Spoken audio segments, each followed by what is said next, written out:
नमस्कार, स्वागत है आपका। मैं हूं आपके साथ रोहित पुनेटा। आपके लिए लाया हूं देश और दुनिया भर की खबरें बिना किसी लाग लपेट के। बस मेरे साथ 60 मिनट तक बने रहिए, आंख कान खोल के।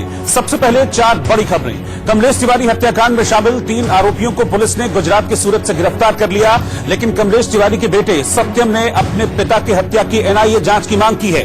कश्मीर मामले में प्रधानमंत्री मोदी की पाकिस्तान और दुनिया को 2 टूक। कहा, कश्मीर के बारे में फैसला पाकिस्तान नहीं बल्कि कश्मीर और भारत करेगा। लगातार पराली जलाने से प्रदूषण खतरनाक स्तर तक पहुंच गया है। दीपावली में अभी काफी दिन बचे हैं, लेकिन उससे पहले ही दिल्ली एनसीआर की हवा जहरीली हो गई है। रोहित शर्मा ने रांची टेस्ट में साउथ अफ्रीका के खिलाफ छक्का लगाकर अपने टेस्ट करियर का 6वां शतक पूरा किया। इसके साथ ही रोहित ने एक टेस्ट सीरीज में सबसे ज्यादा छक्के लगाने का रिकॉर्ड भी अपने नाम कर लिया। मुंबई में पीएमसी बैंक के खिलाफ प्रदर्शन में बुजुर्ग की तबीयत बिगड़ गई।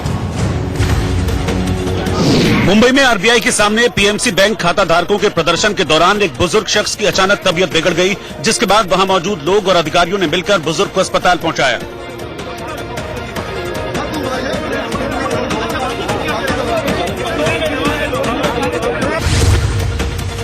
यूपी के सुल्तानपुर में सड़क पर खड़ी बुलेट को हटाने को लेकर बीजेपी नेता के बेटे और दरोगा के बीच कहासुनी हुई, जिसके बाद बीजेपी नेता के बेटे ने दरोगा को डंडों से पीटा।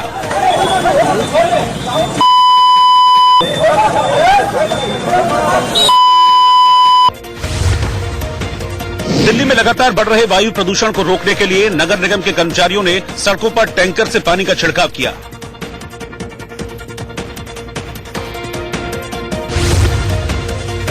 यूपी के बलिया में रामलीला के समापन समारोह के दौरान राम तिलक के बाद आयोजकों ने अश्लील डांस करवाया, जिसका वीडियो सोशल मीडिया पर वायरल हो गया।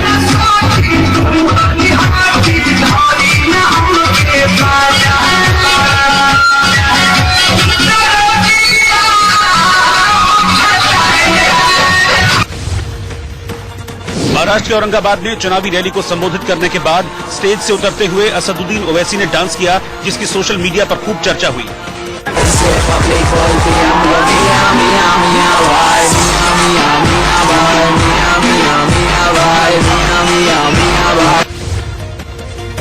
हरियाणा चुनाव प्रचार के बाद दिल्ली लौट रहे राहुल गांधी का हेलीकॉप्टर खराब मौसम के कारण रेवाड़ी के एक मैदान में उतारा गया, जहां राहुल गांधी ने बच्चों के साथ क्रिकेट खेला।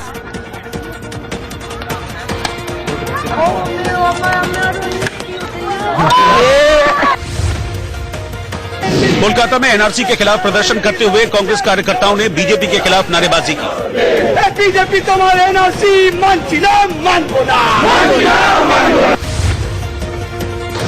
कर्नाटक में मैसूर में कार्यक्रम में ढोल की थाप पर 80 साल की एक बुजुर्ग महिला ने जमकर डांस किया, जिसे देखने के लिए लोगों की भीड़ जुट गई।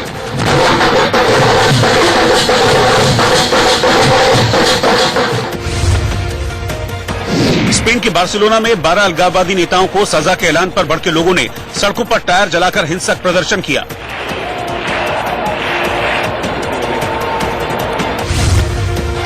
लेबनान में लोगों ने व्हाट्सएप, फेसबुक सहित इंटरनेट से की जाने वाली हर तरह की कॉल पर टैक्स लगने के फैसले पर सरकार के खिलाफ प्रदर्शन किया, जिसके बाद इस फैसले को वापस ले लिया गया।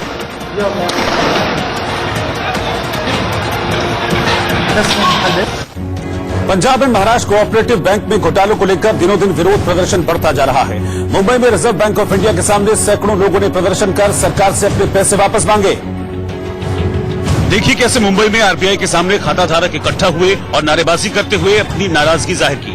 चोरों को अब जाना होगा, सीएम को आना होगा, चोरों को अब जाना होगा, सीएम को आना होगा, चोरों को अब जाना होगा, सीएम को आना होगा। इस दौरान प्रदर्शन में शामिल एक बुजुर्ग अचानक बेहोश हो गए, जिसके बाद उन्हें इलाज के लिए पास के एक प्राइवेट अस्पताल में ले जाना पड़ा। वहीं कुछ देर बाद वहां प्रदर्शन कर रही एक महिला भी बेहोश हो गई। उन्हें भी वहां मौजूद लोगों ने पुलिस की गाड़ी से अस्पताल पहुंचाया। दरअसल पिछले कुछ दिनों में पीएमसी बैंक के 4 खाताधारकों की मौत हो चुकी है। इनके पीछे बैंक में खाताधारकों को पैसे निकालने पर लगी पाबंदी को जिम्मेदार बताया जा रहा है। ये सारे प्रोटेस्टर्स जमा हुए हैं, ये वेरियस पोस्टर्स को लेकर कोई कहता है कि इस बार कोई वोट नहीं करेगा क्योंकि इनके पैसे इनके पीछे बैंक में खाता धारकों को पैसे निकालने पर लगी पाबंदी को जिम्मेदार बताया जा रहा है। ये सारे प्रोटेस्टर्स जमा हुए हैं। ये वेरियस पोस्टर्स को लेकर कोई कहता है कि इस बार कोई वोट नहीं करेगा क्योंकि इनके पैसे पूरी तरह से आए नहीं है इनके हाथ में। 5 डेथ्स हुई है, 4 डेथ्स जो कंफर्म हुई है पीएमसी बैंक के चलते, क्योंकि पीएमसी बैंक में उन सारे डिसीज पर्सन के पैसे थे, मेडिकल इमरजेंसी थी, पर पैसे निकाल नहीं पाए। पीएमसी बैंक की ब्रांच चाहे किसी भी शहर की हो, उसके बाहर इसी तरह का हाल नजर आता है। लोग अपनी गाड़ी कमाई निकालने के लिए परेशान हैं, लेकिन कोई उनकी सुनने वाला नहीं। मर जाने के बाद आप जागोगे, कोई मतलब नहीं होगा। हमारा भाई मर जाने के बाद पैसा क्यों दोगे? ये लोग बोल रहे हैं मुंबई कर की बात कर रहे हैं, वो मुंबई कर नहीं है क्या? हम भी तो मुंबई कर है। शायद यही वजह है कि बरसते पानी के बीच सब काम छोड़कर ये लोग आरबीआई ऑफिस के सामने अपने हक की आवाज बुलंद करने पहुंचे। इस दौरान प्रदर्शन कर रहे खाता धारकों ने सड़क से गुजर रही गाड़ियों का रास्ता रोक दिया। खाता धारकों के विरोध प्रदर्शन को देखते हुए आरबीआई के बाहर पुलिस ने कड़े बंदोबस्त किए थे।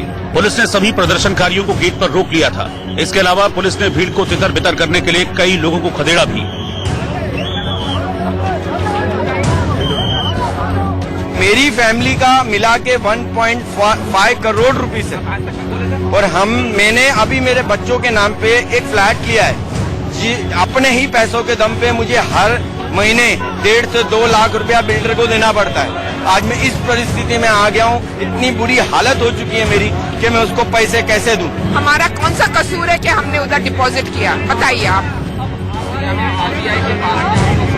हम लोग प्रोटेस्ट किए, हमारे पैसे दे दो, हमें कोई खुशी नहीं है कि मैं यहाँ आके रोज यहाँ पे धरना दे।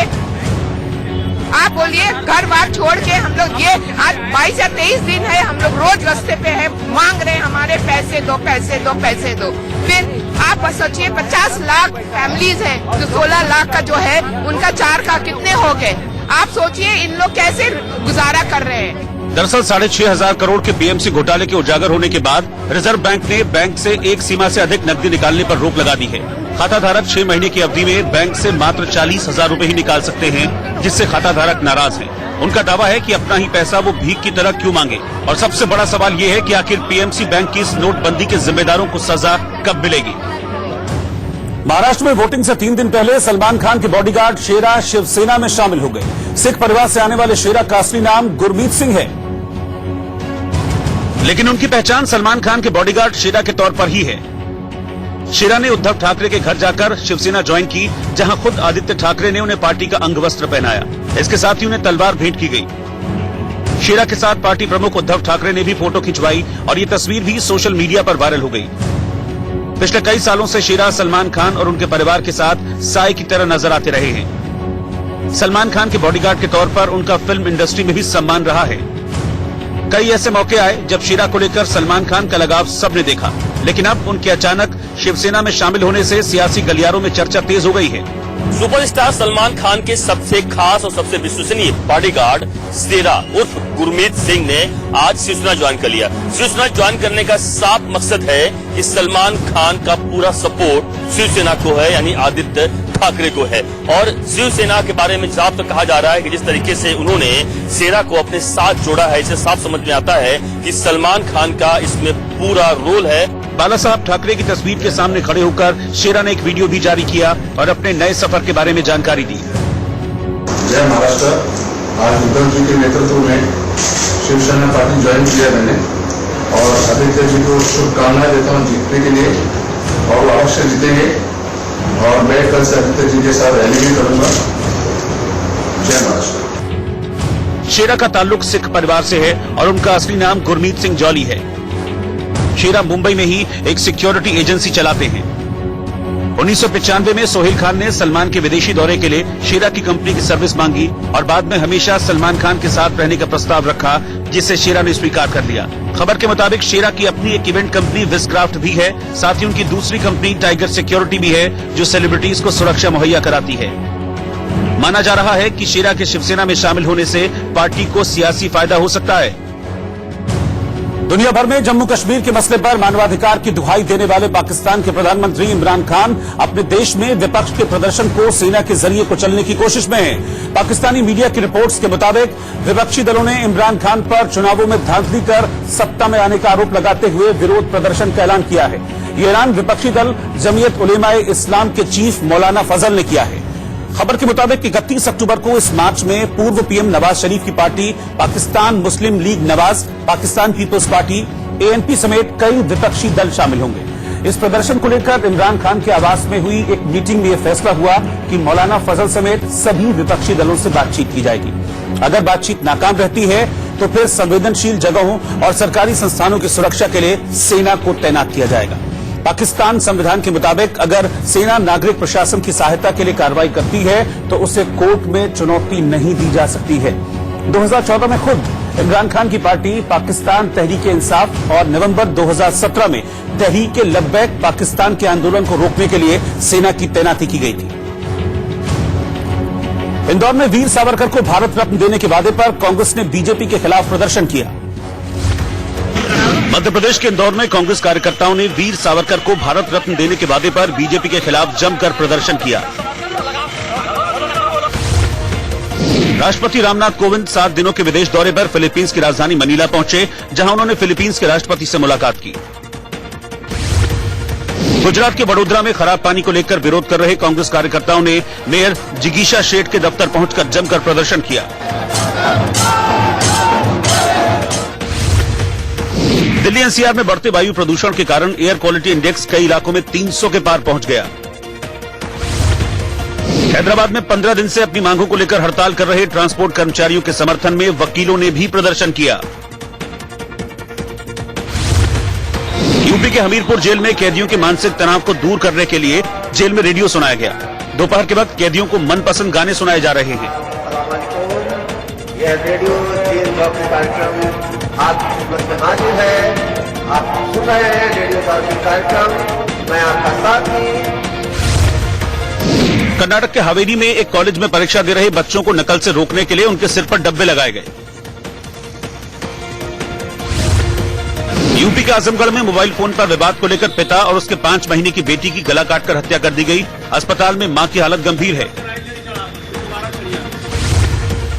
कर्नाटक के शिमोगा में भारी बारिश के कारण 2 मकान गिर गए। गंभीर रूप से घायल हुए 3 लोगों को अस्पताल में भर्ती कराया गया। मुंबई के नानावती अस्पताल में खराब स्वास्थ्य के कारण भर्ती हुए अमिताभ बच्चन 4 दिन बाद डिस्चार्ज होकर अपनी पत्नी जया बच्चन के साथ घर पहुंचे। लखनऊ के सनसनीखेज कमलेश तिवारी हत्याकांड का 24 घंटे के भीतर यूपी पुलिस ने खुलासा कर दिया। यूपी पुलिस के मुताबिक हत्या की साजिश गुजरात के सूरत में रची गई, जिसके बाद गुजरात पुलिस ने अहमदाबाद से कमलेश तिवारी हत्याकांड में शामिल 3 आरोपियों को पकड़ने का दावा किया। देखिए कैसे तीनों आरोपी मुंह को काले कपड़े से ढके हुए हैं। वारदात में शामिल संदिग्धों से प्रारंभिक पूछताछ के बाद पता चला कि हत्या की साजिश के पीछे मुख्य वजह कमलेश तिवारी का 2015 का भड़काऊ भाषण था। हालांकि मिठाई का डिब्बा आरोपियों को दबोचने में मददगार साबित हुआ, क्योंकि मिठाई का डिब्बा सूरत की जिस दुकान से लिया गया था वहां के सीसीटीवी फुटेज में आरोपियों के देखे जाने की बात सामने आई है। एक मौलाना मोहसिन शेख सलीम है जो सूरत के रहने वाले हैं। वो 24 वर्ष का आदमी है। ये साड़ी की दुकान पे काम करता है सूरत में। एक दूसरा व्यक्ति जिसको हमने पुलिस हिरासत में लिया है उसका नाम फैजान है। वो भी चिलानी अपार्टमेंट सूरत का रहने वाला है और वहां सूरत में एक जूते के दुकान पर काम करता है।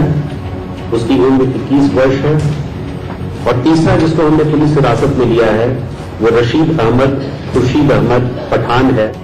इस बीच एक सीसीटीवी फुटेज सामने आया है जिसमें गुजरात एटीएस की टीम ने छापेमारी कर तीनों संदिग्धों को हिरासत में लिया है। वहीं कमलेश की पत्नी किरण का आरोप है कि साजिश कर उनके पति की हत्या करवाई गई। इंस्पेक्टर से 1 दिन पहले बात हुई इनकी, कहीं सुरक्षा आप क्यों सही से नहीं दे रहे हो हमको, हमारे इतना विषय इतना गर्म यहाँ रही। 1 दिन पहले बात हुई। हाँ, कहीं इतना सेंसिटिव विषय यहाँ पर है।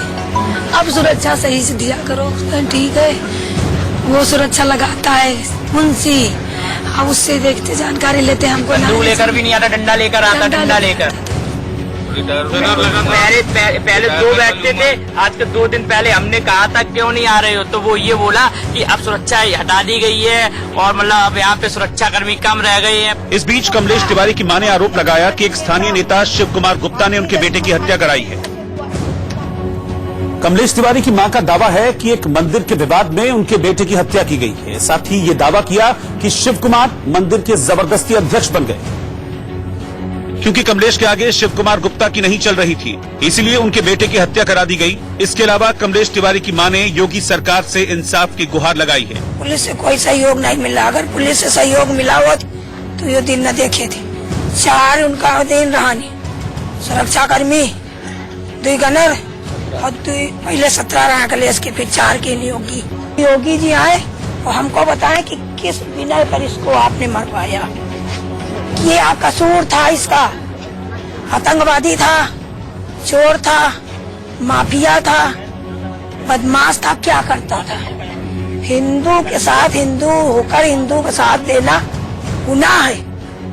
अगर गुनाह है तो ठीक है और नहीं गुनाह है तो हमको इंसाफ दे। इस बीच कमलेश तिवारी के समर्थकों की मांग है कि पीड़ित परिवार को योगी सरकार आर्थिक मदद दे, साथ ही उनके 2 लड़कों को सरकारी नौकरी भी मिले।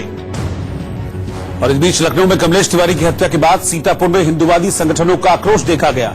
कई हिंदुवादी संगठन सड़कों पर उतरे और योगी सरकार के खिलाफ नारेबाजी करने लगे।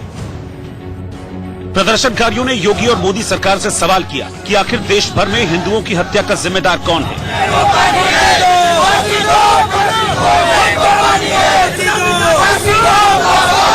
यही नहीं, प्रदर्शनकारियों ने एक धर्म विशेष से जुड़े लोगों पर कमलेश तिवारी की हत्या का आरोप लगाया।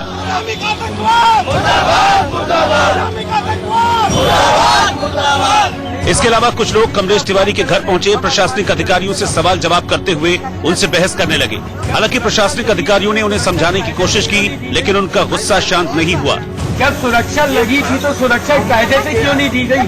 अच्छा ये बात नहीं, ऐसे होगा, ये क्या बात है? हर चीज अपनी आपने लखनऊ एक मिनट आपने लखनऊ में जब रात को लेके आ रहे तो उसके बाद लाठीचार्ज हो रही है। इन चीजों का बताइए। प्रश्नों के जवाब से क्या हम वापस आने नहीं तो हम किसी चीज का अपमान करवा ले, हम अपमान नहीं करवाएंगे साहब। इसके अलावा लखनऊ रेंज के आईजी ने भी सीतापुर पहुंचकर कमलेश तिवारी के परिवार को समझाने की कोशिश की, लेकिन परिवार वाले गुनहगारों को जल्द से जल्द सजा दिलवाने पर अड़े दिखे और योगी सरकार पर बरस पड़े। 5 साल नहीं मारे थे, योगी की सरकार में योगी की सरकार कब मारे थे, योगी हमका जवाब देंगे कि तुम्हारी सरकार में कैसे मारेंगे। दरअसल कमलेश तिवारी के समर्थकों के मुताबिक मरने से 2 दिन पहले कमलेश तिवारी ने मंगलवार को पश्चिम बंगाल में हिंदुओं की हत्या को लेकर लखनऊ के अटल चौराहे पर प्रदर्शन किया था। साथ ही सूबे की योगी आदित्यनाथ सरकार पर निशाना साधा था। कमलेश तिवारी ने आरोप लगाया था कि देश में बीजेपी ही एक ऐसी पार्टी है जो अपने कार्यकर्ताओं की मौत पर भी चुप्पी साधे हुए है। और कमलेश तिवारी हत्याकांड पर यूपी के सीएम योगी आदित्यनाथ ने दोषियों को न बख्शने की बात कही, तो पूर्व सीएम अखिलेश यादव ने यूपी सरकार पर कानून व्यवस्था को लेकर तंज कसा है। मैं इसकी समीक्षा भी करूंगा, लेकिन भय और दहशत का माहौल पैदा करने वाले जो भी तत्व होंगे, सख्ती के साथ उनके मंसूबों को कुचल करके रख देंगे। इस प्रकार की किसी भी वारदात को कतई स्वीकार नहीं किया जाएगा। जो भी इस घटना में संलिप्त होगा उन किसी को भी बख्शा नहीं जाएगा। तो मारा गया है लखनऊ में, उसकी मां का स्टेटमेंट जरूर देखना टीवी पर, पूरा देखना कि मां ने क्या कहा है, तो आपको पता लगेगा कि आखिरकार दोषी कौन है। और उस कहानी को भी दूसरी कहानी की तरफ लेके जा रहे हैं। कह रहे हैं कि 2015 में धमकी दी गई थी, और अगर 2015 में धमकी दी गई थी तो बताओ पिछले 2.5 साल से सरकार क्या कर रही थी? 2.5 साल से सरकार ने कार्रवाई क्यों नहीं की? ये केवल कहानी बना रहे हैं, और जिन्होंने घटना की वो अभी नहीं पकड़े गए हैं। इस बीच हिरासत में लिए गए आरोपी राशिद खान के पिता ने अपने बेटे को बेकसूर बताया और दावा किया कि पुलिस और योगी सरकार मनगढ़ंत कहानी बना रहे हैं और साजिश के तहत उनके बेटे को फंसाया जा रहा है। रशीद का नाम आ रहा है। अब कॉमन सेंस की बात है कि रशीद सूरत में और हत्या लखनऊ यूपी में हुई, तो ये कैसे मुमकिन हो सकता है कि वो एट दिस टाइम यानी रात 10 बजे वो यहाँ है, सारा दिन यहाँ है, पूरे अपार्टमेंट से आप मालूम कर सकते हो, और वहाँ हत्या में उसका नाम आ जाए, ये कुछ समझ में आने वाली बात है? ये सब बनाई हुई बातें हैं, इसका कोई असलियत से ताल्लुक नहीं, सच्चाई से कोई ताल्लुक नहीं। दरअसल सुप्रीम कोर्ट अयोध्या में राम जन्मभूमि मामले पर जल्द ही फैसला देने वाला है। लोगों की चिंता हिंदू मुस्लिम सद्भाव को कायम रखने की थी। इसी के बीच हिंदू समाज पार्टी के नेता कमलेश तिवारी की हत्या की खबर ने माहौल को गरमाने का काम किया है। सुप्रीम कोर्ट अयोध्या में राम जन्मभूमि मामले पर जल्द ही फैसला देने वाला है। लोगों की चिंता हिंदू मुस्लिम सद्भाव को कायम रखने की थी। इसी के बीच हिंदू समाज पार्टी के नेता कमलेश तिवारी की हत्या की खबर ने माहौल को गरमाने का काम किया है। यूपी ही नहीं बल्कि देश भर में माहौल तनावपूर्ण हो गया। कमलेश तिवारी सीतापुर के रहने वाले थे। 1997 में उन्होंने सीतापुर में मुस्लिम भारत छोड़ो आंदोलन चलाया, जिसको लेकर उनकी गिरफ्तारी भी उस वक्त की गई थी। जेल से छूटने के बाद वो हिंदू महासभा में शामिल हो गए थे। उसके बाद वो हिंदू महासभा के कार्यकारी अध्यक्ष भी बने थे। उनकी पत्नी किरण भी हिंदू महासभा के लिए काम करती रही हैं। फिलहाल वो लखनऊ में रह रहे थे। 2017 में विधानसभा चुनाव से पहले कमलेश तिवारी ने हिंदू समाज पार्टी का गठन किया था, जिसका समर्थन प्रवीण तोगड़िया ने भी किया था। कमलेश अयोध्या में राम मंदिर के लिए आंदोलन भी चला रहे थे। कमलेश तब सुर्खियों में आए थे जब उन्होंने दिसंबर 2015 में पैगंबर मोहम्मद के खिलाफ विवादित बयान दिया था, जिसको लेकर काफी हंगामा हुआ था। उनके बयान के बाद मुस्लिम समुदाय के लोग काफी गुस्से में आ गए थे। उनके खिलाफ देवबंद, सहारनपुर, मुजफ्फरनगर और लखनऊ समेत देश के कई हिस्सों में प्रदर्शन भी हुए थे। पश्चिम बंगाल के मालदा में 2016 में करीब 2.5 लाख मुसलमानों ने उग्र रैली निकाली थी और उस दौरान आगजनी भी की गई थी। कमलेश तिवारी की मौत को लेकर फतवे तक जारी हुए। बिजनौर के जामा मस्जिद के इमाम मौलाना अरवनुल हक और मुफ्ती नईम कासमी ने कमलेश तिवारी का सिर काटने वाले को 51 लाख रुपए का इनाम देने का ऐलान भी किया था। बढ़ते हंगामे के बीच पुलिस ने कमलेश को गिरफ्तार कर जेल भेज दिया था। उस समय अखिलेश यादव की सरकार ने उनके खिलाफ रासुका यानी राष्ट्रीय सुरक्षा कानून भी लगाया था। हालांकि सितंबर 2016 में इलाहाबाद हाईकोर्ट की लखनऊ बेंच ने उन पर लगे रासुका को हटा दिया था और वो फिलहाल जमानत पर चल रहे थे। इस बीच कमलेश तिवारी का एक पुराना वीडियो वायरल हुआ है, जिसमें वो ये कहते हुए दिख रहे हैं कि कुछ लोग उनकी हत्या की साजिश रच रहे हैं, लेकिन यूपी सरकार ने उनकी सुरक्षा कम कर दी। जब संघ का पदाधिकारी कार्यकर्ता, भाजपा का पदाधिकारी कार्यकर्ता मरता है तो मैं ये नहीं सोचता हूँ कि वो संघ और भाजपा का है, हम चुप रहे। हम ये सोचते हैं कि वो हिंदू है। ये भले मैं जेल चला जाता हूँ, ये भले मेरे लिए षड्यंत्र रचते हैं, लेकिन इनके कार्यकर्ताओं के लिए भी मेरे दिल में दर्द होती है और मैं लड़ने निकल पड़ता हूँ। इन के लिए जो मेरे पीछे दिन रात पड़े हुए, मेरी हत्या की साजिश रचते, मेरी सुरक्षा हटा दिया। योगी सरकार के आते ही फिर भी मैं लड़ रहा हूँ और इन्हें ये दिखा रहा हूँ कि मैं अपने दम पे लड़ रहा हूं और हिंदुओं के लिए लड़ूंगा। न्यूयॉर्क में मौजूद संयुक्त राष्ट्र का दफ्तर अब हफ्ते में 2 दिन बंद रहेगा। बजट की कमी से जूझ रहे संयुक्त राष्ट्र प्रबंधन ने न्यूयॉर्क स्थित अपने मुख्यालय की इमारत हर शनिवार रविवार को बंद करने का फैसला किया है, जबकि पिछले हफ्ते एयर कंडीशनर और लिफ्ट बंद करा दी गई। महाराष्ट्र के नागपुर में पेंच बांध से पानी के रिसने से रामटेक तहसील का आजनी गांव पानी में डूब गया। कई जानवरों की मौत और भारी नुकसान की खबर है। मध्य प्रदेश के ग्वालियर में एक महिला को लंबे समय से गैस कनेक्शन नहीं मिलने के बाद कैबिनेट मंत्री प्रद्युम्न सिंह ने इंडियन गैस एजेंसी खुद जाकर महिला को चूल्हा और गैस सिलेंडर दिलाया। नाम क्या है? हैदराबाद में कल की भगवान के आश्रम पर मारे गए छापे में आयकर विभाग को अब तक 44 करोड़ नगद, 26 करोड़ का सोना, 18 करोड़ के अमेरिकी डॉलर, 5 करोड़ के अघोषित हीरे समेत 500 करोड़ की अघोषित आय का पता चला है। मध्य प्रदेश के रीवा में एक युवक अपनी मांगों को पूरा करवाने के लिए निर्माणाधीन ओवरब्रिज में लगी क्रेन के ऊपर चढ़ गया। यूपी के ग्रेटर नोएडा में कबाड़ गोदाम में टायरों को जलाकर तार निकालने की वजह से आसपास के लोगों को धुएं से परेशानी हो रही है। मध्य प्रदेश में ग्वालियर में बंदूक का लाइसेंस लेने के लिए 8 से 10 ऐसे बच्चों को स्कूल में दाखिला दिलाना जरूरी होगा जिन्होंने स्कूल की पढ़ाई बीच में छोड़ दी है। नेबरहुड में कोई बच्चे स्कूल नहीं जा रहे हैं क्योंकि वो बंदूक इसलिए चाह रहे हैं क्योंकि उनका एक सोशल स्टेटस है, उनके वो आर्थिक रूप से संपन्न है, उनको अपनी कोई तो अगर इसमें इच्छुक हैं तो अगर इसमें वो काम करते हैं तो उनको भी हम बंदूक देने में उनको प्राथमिकता करेंगे और कहीं ना कहीं वो आदमी सोशली अगर ऐसे काम करेगा तो उसकी वरीयता बनती भी है। कश्मीर से धारा 370 हटाने के 75 दिन बाद इंटरनेट सेवा शुरू करने के साथ गुलमर्ग के टूरिस्ट सेंटर में सैलानियों की सुविधा के लिए प्रशासन ने कंप्यूटर सिस्टम लगा दिए हैं। मध्य प्रदेश के छिंदवाड़ा के मॉडल अस्पताल के कई वार्ड, ड्रेसिंग रूम और शौचालय में पानी नहीं आने से मरीज और परिजनों को परेशानी हो रही है। टाइम नहीं आ रहा, कहाँ नहीं आ रहा, कब से अब हम आए जब से नहीं होते, कितने दिन हो गए? 3 दिन। अंतर्राष्ट्रीय मुद्रा कोष के मुताबिक भारत में कॉर्पोरेट टैक्स घटाना देश में निवेश के लिए अच्छा है, जिससे मौजूदा वित्त वर्ष में भारत की जीडीपी ग्रोथ 6.1 रहने की उम्मीद है। और फिलहाल एक ब्रेक, लौट रहे हैं फौरन वापस।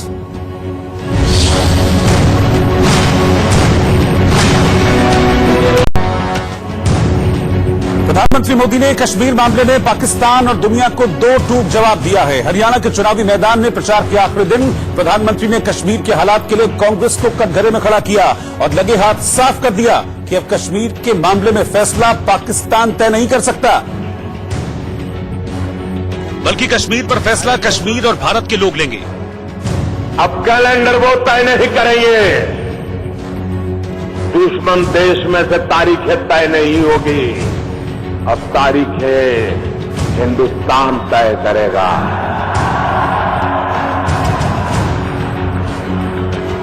अब नीतियां हिंदुस्तान बनाएगा, नीतियां कश्मीर के लोग बनाएंगे। दुश्मन देशों में बैठे हुए लोग भारत का भाग्य निर्धारित नहीं कर सकते।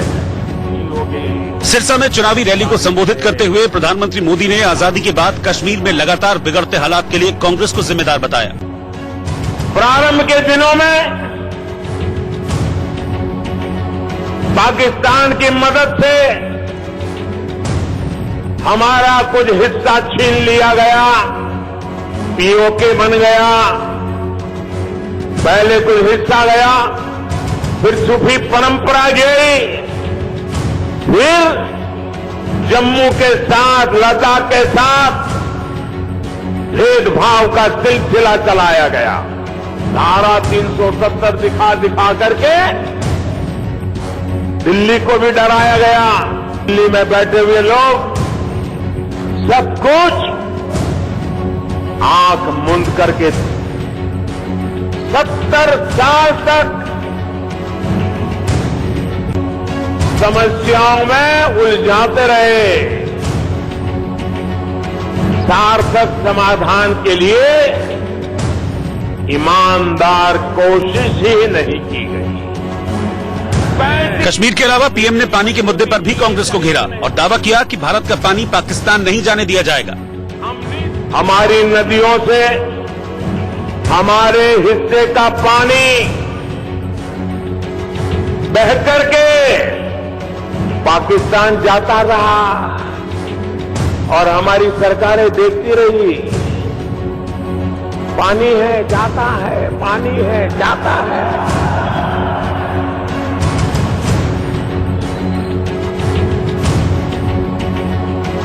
आप मुझे बताइए भाई, जिस पानी पर आपका हक है वो पानी पाकिस्तान जाने देना चाहिए क्या? वो पानी आपको मिलना चाहिए कि नहीं मिलना चाहिए? यहां का किसान तरसता रहे, यहां का खेत सूखा रहे और पाकिस्तान हरा भरा रहे, ये कैसे हो सकता है?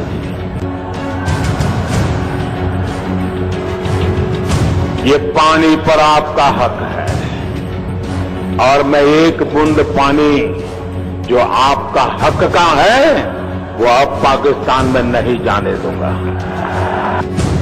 प्रधानमंत्री मोदी ने हरियाणा में दोबारा खट्टर सरकार और मैं एक बूंद पानी जो आपका हक का है वो अब पाकिस्तान में नहीं जाने दूंगा। प्रधानमंत्री मोदी ने हरियाणा में दोबारा खट्टर सरकार बनने के बाद राज्य में तेजी से विकास का दावा किया। यूपी के सुल्तानपुर में रास्ते में खड़ी बुलेट को हटाने को लेकर हुई कहासुनी के बाद एक बीजेपी नेता के बेटे ने दरोगा और सिपाही को दौड़ाकर पीटा। मामला थाने तक पहुंचा और केस दर्ज हुआ तो बीजेपी के नेता वहां भी पुलिस अधिकारियों को अड़काने पहुंच गए। और उनके रिश्तेदार मोहित सिंह नाम के एक नेता ने तो बकायदा थाने को फूंक डालने की धमकी दे दी। कानून दो लोगों को मानता है ना, ये 1000 ला देंगे ना, कुर्ता फाड़ के रुमाल बना दीजिए, जन भावना ना भड़काइए, FIR लिखिए, न थाना जला देंगे। कुछ दिन पहले बीजेपी नेता सर्वेश सिंह के बेटे अभिषेक सिंह ने हाथ में डंडा लेकर दरोगा को सरेआम पीटा था। सिपाहियों और होमगार्ड ने बीच बचाव की कोशिश की थी, लेकिन कामयाब नहीं हुए। बात बस इतनी थी कि अभिषेक सिंह को उनकी बुलेट हटाने को कहा गया था, लेकिन इससे नाराज होकर उन्होंने दरोगा और सिपाही को दौड़ा दौड़ा कर पीटा। करीब आधे घंटे तक हंगामा चलता रहा।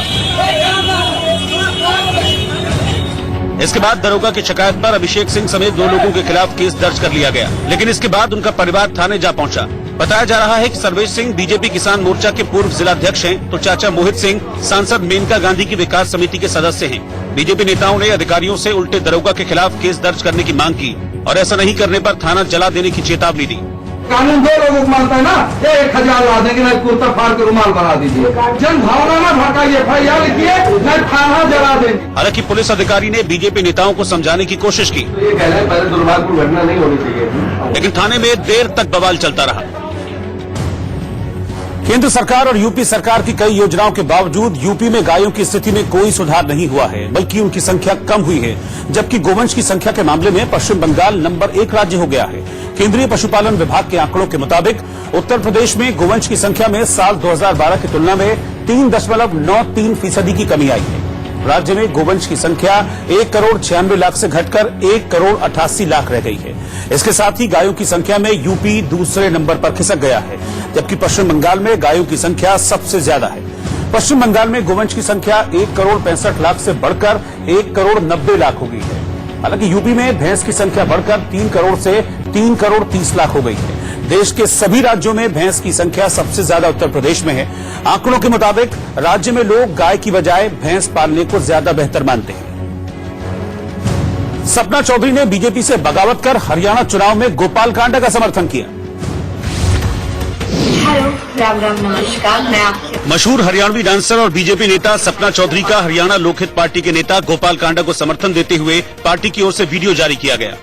हेलो, राम राम, नमस्कार। मैं आपकी अपनी सपना चौधरी अपने भाई गोपाल कांडा और गोविंद कांडा को वोट और सपोर्ट करने आ रही हूँ आपके अपने, और आप सभी से यही गुजारिश करूँगी कि भाई गोपाल कांडा जी और गोविंद जी को सपोर्ट करें। आगरा के हाथरस मार्ग पर तेज रफ्तार कार के ट्रक से टकराने से 4 लोगों की मौत हो गई। एक महिला गंभीर रूप से घायल है। गोरखपुर में दिवाली से पहले खाद्य विभाग की टीम ने छापा मारकर कानपुर से लाए गए 15 क्विंटल नकली मावे और छेना को जब्त किया। गाजियाबाद बिजली विभाग के नए फरमान के मुताबिक 2 से ज्यादा भैंस पालने वालों को अपने यहाँ कमर्शियल मीटर लगवाना होगा। यदि कोई डेयरी है और उससे कोई व्यापार कर रहा है तो उसको हमें कमर्शियल श्रेणी में आता है, और इसलिए उपभोक्ताओं को सभी को सलाह दी जाती है, यदि आप कोई डेयरी के रूप में कोई व्यापार कर रहे हैं तो आप कमर्शियल कनेक्शन लेकर अपना कार्य होगा।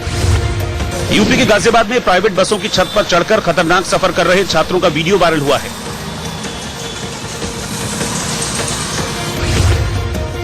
बिहार के नालंदा जिले में ट्रक के पलट जाने से ट्रक के नीचे दबे ड्राइवर को कड़ी मशक्कत के बाद बाहर निकाला गया। उसकी हालत गंभीर बनी हुई है।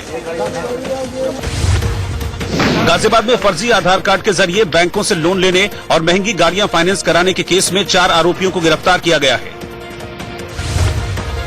टाटा कंसल्टेंसी सर्विसेज ने कंपनी के खर्चों में कटौती के लिए अपने कुछ कर्मचारियों के वेतन पैकेज में बदलाव करने की योजना बनाई है। टीम इंडिया के बल्लेबाज रोहित शर्मा किसी एक टेस्ट सीरीज में सबसे अधिक 17 छक्के लगाने वाले बल्लेबाज बन गए, जिन्होंने वेस्टइंडीज के शिमरॉन हेटमेयर के रिकॉर्ड को तोड़ दिया। अयोध्या मामले में सभी पक्ष अपने अपने स्टैंड पर कायम हैं और अब इस मामले में कोर्ट के फैसले का इंतजार है। सुप्रीम कोर्ट की तरफ से मोल्डिंग ऑफ रिलीफ पर मांगे गए जवाब में सभी पक्षों ने अपनी अपनी राय दे दी है। रामलला ने सुप्रीम कोर्ट में कहा कि सारा क्षेत्र राम मंदिर के लिए उसे दिया जाए और निर्मोही अखाड़ा या मुस्लिम पक्षों को जमीन का कोई हिस्सा नहीं मिलना चाहिए। गोपाल सिंह विशारद की तरफ से कहा गया कि राम जन्मभूमि पर पूजा करना उनका संवैधानिक अधिकार है और राम जन्मभूमि को लेकर किसी भी तरह का समझौता नहीं किया जा सकता। हिंदू महासभा ने अपने जवाब में कहा कि विवादित जगह पर राम मंदिर का ही निर्माण हो, हालांकि पूरे मंदिर की व्यवस्था के लिए सुप्रीम कोर्ट एक ट्रस्ट बनाए, जिसके लिए सुप्रीम कोर्ट ही एडमिनिस्ट्रेटर नियुक्त करे। मुस्लिम पक्ष ने मोल्डिंग ऑफ रिलीफ पर सुप्रीम कोर्ट में सील बंद नोट दाखिल किया। सूत्रों के मुताबिक मुस्लिम पक्ष ने कहा कि उन्हें वही राहत चाहिए जो उन्होंने बहस के दौरान कही थी, यानी उन्हें विवादित जमीन पर मस्जिद चाहिए। शिया वक्फ बोर्ड ने अपने जवाब में कहा कि विवादित जमीन पर भगवान श्री राम का मंदिर बने। रामलला विराजमान ने स्पष्ट तौर पे कह दिया है कि मंदिर की 1 इंच जमीन भी हम किसी को नहीं देना चाहते। निर्मोही अखाड़ा ने ये कहा कि मंदिर में पूजा का अधिकार यानी जो पुजारी का सेवियट अधिकार है वो हमारे पास रहना चाहिए। गोपाल सिंह विशारद ने ये कहा कि मंदिर में पूजा करने का अधिकार संविधान का अधिकार है, संवैधानिक अधिकार है, लिहाजा उसे छीना नहीं जा सकता। यानी कुल मिलाकर कहें तो हिंदू पक्ष भी अपनी जगह पे खड़ा है, मुस्लिम पक्ष भी अपनी जगह पे खड़ा है। हिंदू पक्ष चाहता है कि वहां पर भगवान श्री राम का मंदिर बने, मुस्लिम पक्ष चाहता है कि वहां बाबरी मस्जिद बने। अयोध्या विवाद पर सुप्रीम कोर्ट का फैसला आना भी बाकी है, लेकिन इस बीच दूसरे मसलों पर चर्चा शुरू हो गई है। हिंदू महासभा ने मंदिर बनने के बाद उसकी देखरेख के लिए एक ट्रस्ट बनाने की मांग रखी है। ट्रस्ट के जरिए पूरी प्रॉपर्टी का मैनेजमेंट हो और इसके कार्रवाई हो, जो भी चढ़ावा आवे या जो भी धन आवे उस संपत्ति से उसका लेखा जोखा रखे। इस दौरान अयोध्या मामले में बातचीत के जरिए रास्ता निकालने की भी कोशिश हुई, लेकिन अब सभी पक्ष पूरी तरह इस बात के लिए तैयार हैं कि कोर्ट अपना फैसला सुनाए। सभी ने कोर्ट का फैसला मंजूर करने की बात कही। सुप्रीम कोर्ट ने कहा कि आपको मध्यस्थता समझौता करना तो आप लोग कर लीजिए, अभी तक बैठे रहे। अब सुन्नी सेंट्रल बोर्ड का जो चेयरमैन है उन्होंने कहा कि हम सुलह की बात चला दिया, तो ये केवल लटकाने वाली बात है और बाकी कुछ नहीं। वास्तविकता ये है कि सुप्रीम कोर्ट निश्चित जो की कर चुका है और जो भी आदेश दे ऑर्डर करे वो सबको मानना है। सहमति नहीं है, क्या कहेंगे? देखिए, अयोध्या बाबरी मस्जिद राम जन्मभूमि का जो विवाद है ये अब खत्म हो चुका है। सुप्रीम कोर्ट ये फाइलें बंद कर दिया है, सबकी दलीलें सुन चुका है, सबके सबूत ले चुके हैं, सारी बातें हो चुकी हैं, बहस हो चुकी है। अब कोर्ट को केवल फैसला करना है। जब फाइल बंद हो गई तो न आपस में बातचीत हो सकती है, न कोई नया कोई चीज वहाँ पेश हो सकता है। ये केवल अफवाह बाहर ही उड़ाई गई थी। पार्टियों में न कोई मतभेद है और न कोई किसी तरीके से कोई विवाद है। और संतों का सिर्फ ये एक या मुस्लिम पक्षकारों में से कुछ लोगों का सिर्फ ये मानना है कि ये देश भाईचारे और एकता के साथ ही चलना है। मंदिर बने या जो भी निर्णय आए उसके साथ सब लोग मिलकर सामूहिक एक अगर जो उसमें सहयोग करे तो हमें लगता है पूरे विश्व में देश का एक अच्छा माहौल जाएगा, एक नाजीर पेश होगा। और फिलहाल रुकने एक छोटे से ब्रेक के लिए। ब्रेक के उस पार आपको दिखाएंगे ओवैसी के पतंग वाले डांस पर सफाई। आमतौर पर असदुद्दीन ओवैसी अपने विवादित बयानों की वजह से चर्चा में रहते हैं, लेकिन महाराष्ट्र विधानसभा चुनाव प्रचार में वो अपने डांस की वजह से चर्चा में है। औरंगाबाद की एक रैली में अपने भाषण के बाद जैसे ही ओवैसी मंच से उतरे उन्होंने डांस करना शुरू कर दिया। समर्थकों की तरफ देखकर ओवैसी ने डांस स्टेप किए और फिर वहां से चले गए, लेकिन ये वीडियो सोशल मीडिया पर छा गया। हालांकि ओवैसी ने बाद में इस डांस पर सफाई दी और कहा कि वो अपनी पार्टी के चुनाव चिन्ह पतंग की याद दिला रहे थे। तो ये पतंग डांस ओवैसी का।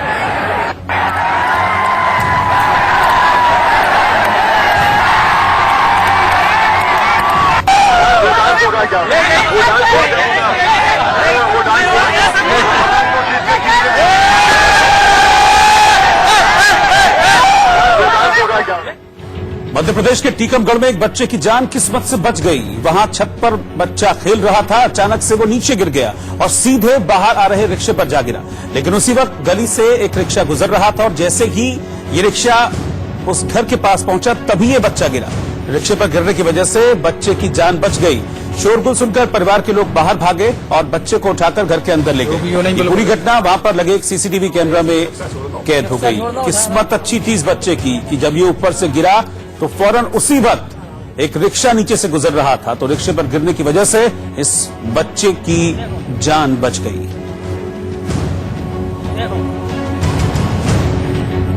और आइए अब जानते हैं कि महाराष्ट्र विधानसभा चुनाव में कितने उम्मीदवारों पर आपराधिक मामले दर्ज हैं, कितने उम्मीदवार करोड़पति हैं और ऐसे कितने उम्मीदवार हैं जो पढ़े लिखे हैं। महाराष्ट्र विधानसभा चुनाव में 29% उम्मीदवारों पर आपराधिक मामले दर्ज हैं, वहीं 19% के खिलाफ गंभीर आपराधिक मामले हैं।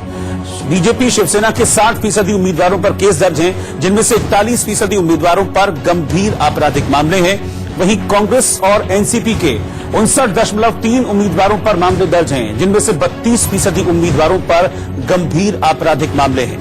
12% निर्दलीय उम्मीदवारों पर आपराधिक मामले दर्ज हैं। और अब बात उम्मीदवारों की संपत्ति की, जिसमें बीजेपी उम्मीदवारों की औसत संपत्ति 23 करोड़ 58 लाख रुपए है। वहीं 25% उम्मीदवारों की संपत्ति 2 करोड़ से ज्यादा है, तो 17% उम्मीदवारों की संपत्ति 50 लाख से 2 करोड़ के बीच है। बीजेपी के पराग शाह सबसे अमीर उम्मीदवार है और चौंकाने वाला आंकड़ा यह है कि 59 उम्मीदवारों के पास कोई संपत्ति ही नहीं है।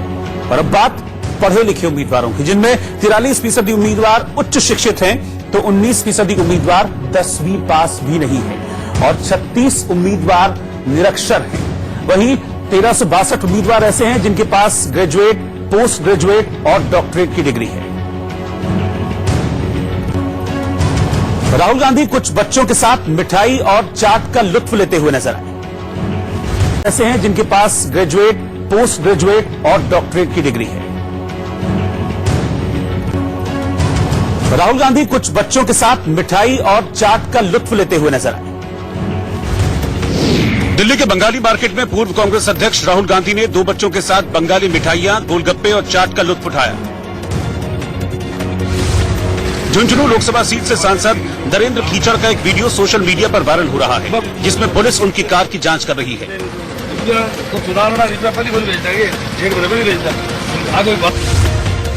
मध्य प्रदेश के मुरैना थाना में जब्त कर लाए गए पटाखों में हुए विस्फोट की वजह से 3 सिपाही सहित 4 लोग झुलस गए।